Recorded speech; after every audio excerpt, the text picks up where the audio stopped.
Hello everyone! Today we're going to take a look on another leveling method that has been checking out and always wanted to try out, and it's called the hallow palm technique. This method is going to work for every class for leveling up, which is really awesome. Some classes are going to have a better time than others, but it still will work just fine. This cluster jewel makes it so you get flat physical damage per 10 dexterity, and you will also get a attack speed multiplier while you are unencumbered. This means that you cannot have any gloves, weapon or a shield equipped while using this jewel. So this means that you only need to increase your dexterity to gain more damage. I've seen some people gaining over 2 million on the tooltip before maps, so you can scale it pretty insane. For this guide I'm leveling up as a ranger. I got a couple ideas what I will do with this character, but I'm mostly just gonna have it for my delve and doing heist contracts, because this character is going to be extremely speedy. I will start by going over the leveling process, and lastly in the video I will talk a little bit more about how the build works as I'm using it right now. If there is anything else that you would want to know, just comment down below and I'll help you as soon as I can. If you enjoyed this guide, don't forget to press that like button and also consider subscribing to the channel. Alright, let's start from the beginning. First I want to clarify that you will need to have a couple of chaos to buy the hallow palm cluster jewel. While I did it, it cost me 35 chaos, so it's not that bad. We also went with a full unique mode on the starter kit. So going over our gear a little bit here. And for the head we are going with the gold rim leather cap for the extra elemental resist. And for the body armor we are going with the tabula as usual. For the belt, horrendous blazon. Boots are going to be 7 league step. And we are just going to put 2 black heart rings and switch out them for Apraxis later on. For the neck we started with the replica Caro ward, and also there later on we are moving on to Ashramentis for the flat attributes that it provides. We are going with caustic arrow and toxic rain for a starter, so we are in need of a bow. The obvious choice here is the quill rain short bow. For Flasks we went with some quicksilvers and also a jade and a granite. While I was doing my playthrough, I had to go and grab my kid while recording and I forgot to log out at the moment, therefore the time went over 4 hours on this clip. Still pretty happy with it. So for this character I started with caustic arrow and then changed to toxic rain once we hit level 12. I also used Sharpened Ballista for some more single target damage. If you want to, you could go straight to the large jewel sockets. You have one down at the tree and also one to the right of the ranger. Then you can start with the hallow palm directly. But for this character I choose to get a couple of nodes on the tree first, like the precious Teqnique. And I also went with some life and mana leech before I went for the hallow palm. Once we got it, I tried out a couple of skills, but we decided to go with the smite skill. This felt just really good while playing, mostly one-shotting everything all the way to maps. Really awesome. I was trying Cyclone earlier on, but the problem leveling with hallow palm is that your defense is going to be real shit, and therefore you do not really want to be near any enemies. I also tried Consecrate Path, but at the time I tried it out, it just felt too slow. It might have felt better later on, but therefore I just went with Smite instead. And going over the links real quick here. So first Smite obviously, and then we went with Ancestral Call for some more AoE. melee physical damage, and then elemental damage, added fire damage, and lastly the conk effect. For the auras we went with Herald of Ash and also the Purity. We also went with Blood and Sand, and as well we went with Vitality and Clarity for some more regen. And if you chose to go with the practice ring, then you just can remove the clarity, you will not need it. And also later on, while I was leveling up this character, I felt that the resistance was just too low and I couldn't really find anything more. So I just went with a purity of element instead, and I removed a couple of heralds. Yes, we could squeeze in the purity of element instead for some extra resist and also some element immunity.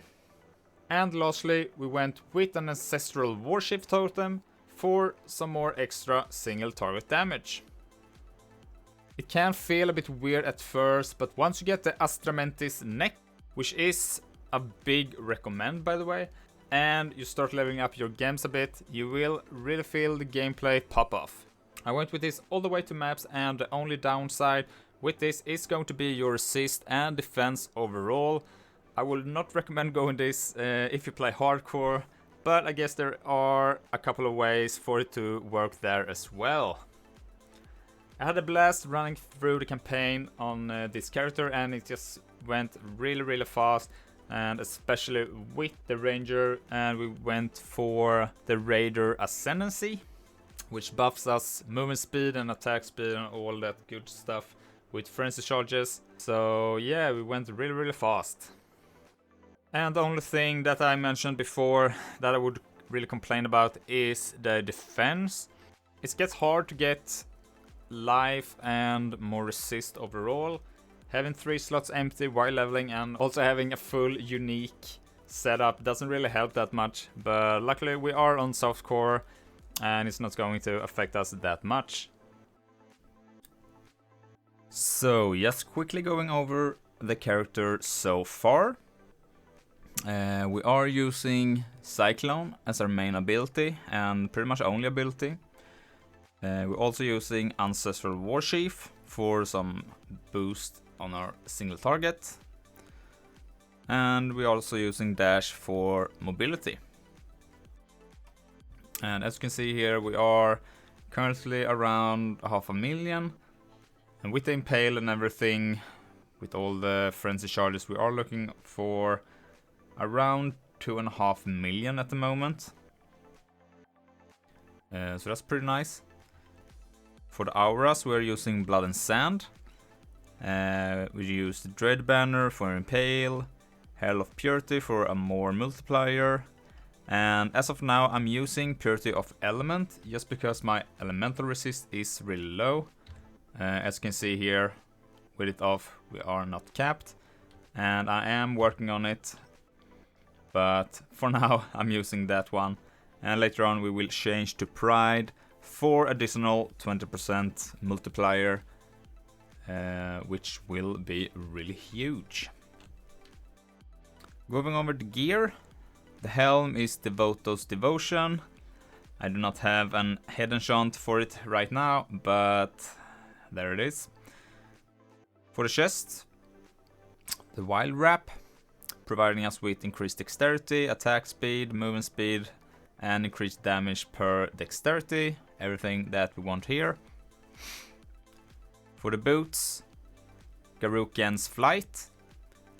Also there, dexterity, movement speed. We get immunity to burning ground, shocked, shield, and some life regen, and also life per 10 dexterity, which is huge. For the belt, Cyclopean Coil. Also there, just increase all the attributes, life. We get immunity to frozen and also the shocked. So the only thing as of now is that we can be ignited, or we can't because we are using the Purity of Element, but if we did not, then we should. And also there, increased damage per 5 of your lowest attributes, which gives us a little bit of a buff there. For the neck, Acendancy, obvious choice. We are using Precious Alculator there. And for the rings, you have 2 open rings here that you can choose from. I just put as much of life and resist that I can, and also the channeling skill, as you can see. So these 2 slots are pretty much what you want to aim for to boost up your resist. For the flasks, we are using a shimmering divine flask, and I really prefer the shimmering for the extra regen you get after you use the flask. A granite flask, and a jade, and also a quartz for some more defense, and a quicksilver for more speed. Let's go over the passive tree. Let's start with our ascendancies. So first we went with the Way of the Poacher, and then the Avatar of Slaughter to give us the frenzy charges and also boosting the frenzy charges so they are better. And later on we went with Rapid Assault for the permanent onslaught and Avatar of the Chase for increased effect. So yeah, here is the tree. And as I mentioned before, so first of all we went down here to pick up the Precious Teqnique. It just boosts the damage overall so much. It gives us pretty much a third, I think, of all the damage that we do, so very huge. And after that one, I went up here and grabbed the life leech. That's also just a very helpful thing all the way through out your playthrough.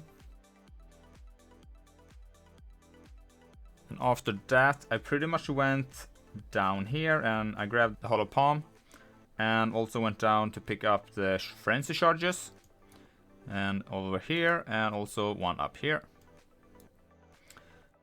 And then we went for Fortify Mastery. This is really nice because this gives you, so your melee hits gain Fortify. Really huge for your defense, and I would recommend going for it as fast as you can. Other than that, nothing crazy really. We are picking up some life, increased damage. I will go, let's see, here is some more later on that we can get. We are using the life.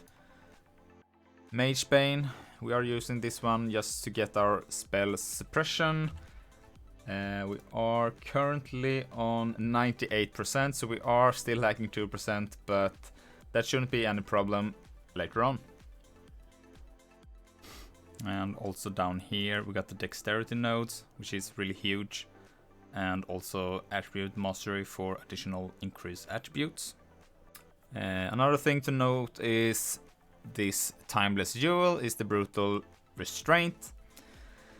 So if you don't know about the timeless jewels, they are a bit of a gamble. This one makes it so all the nodes that you pick up here gain additional dexterity, and then you can have random things for the bigger nodes here. So this one, for example, gives me increased movement speed, increased damage, fit poison. This doesn't affect us at all, but this one, for example, gives us percentage dexterity, which is huge.